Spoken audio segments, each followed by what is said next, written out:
দর্শক, ফলাফল পরবর্তী সহিংসতার এক ধরনের আশঙ্কা করা হলেও এখন সেই আশঙ্কা আর দেখছেন না Dhaka metropolitan police DMP commissioner Sheikh Mohammad Sajjad Ali. প্রধান উপদেষ্টার কথা মতো ঐতিহাসিক নির্বাচনই হয়েছে বলে জানিয়েছেন তিনি।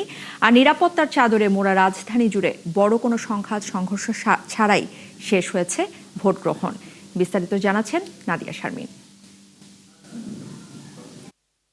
ভোর থেকেই রাজধানী জুড়ে নির্বাচনী নিরাপত্তা নিশ্চিতে মাঠে ছিল র্যাব, পুলিশ, বিজিবি এবং সশস্ত্র বাহিনীর সদস্যদের সরব উপস্থিতি। বিশেষ এই নিরাপত্তা কাজে লেগেছে বেশিরভাগ আসনের ভোটারদের আস্থা ফেরাতে। অনেক ভালো নিরাপত্তার ব্যবস্থা, কোনো সমস্যা নাই, সুন্দরভাবে ভোট দিয়েছি। গত 16-17 বছর তো হয়নি, এই প্রথম দিলাম ভোট। খুবই ভালো এক্সপিরিয়েন্স, খুব ভালো লাগছে, খুব শান্তিপূর্ণভাবে। এ নিয়ে বৃহস্পতিবার Mohammadpur preparatory school and college কেন্দ্রে নিজের ভোট দেওয়ার পর কথা বলেন ডিএমপি কমিশনার। জানান, গুজব আগে থেকেই চললেও তা কাজে দেয়নি। শুধু গতকাল না, গত 6 মাস যাবতই গুজব শুনতেছি, ভোট হবে না, এটা সেটা। আজকে আপনারা নিজেরা দেখতেছেন চমৎকার ভোট হচ্ছে, ঐতিহাসিক নির্বাচন হচ্ছে, মানুষ ভোট দিচ্ছে, কোথাও কোনো অসুবিধা নাই। এ সময় 2018 সালের নির্বাচনের স্মৃতিচারণ করেন তিনি।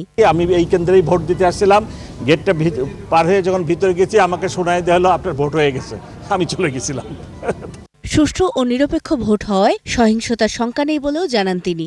তারা উভয়ই বলতেছে যে ফলাফল যাই হোক তারা মেনে নেবেন, সো আর কোনো সমস্যা হবে না ইনশাল্লাহ। যেহেতু স্বচ্ছ নিরপেক্ষ ভোট হচ্ছে, সো সবাই এটা মেনে নেওয়াই স্বাভাবিক।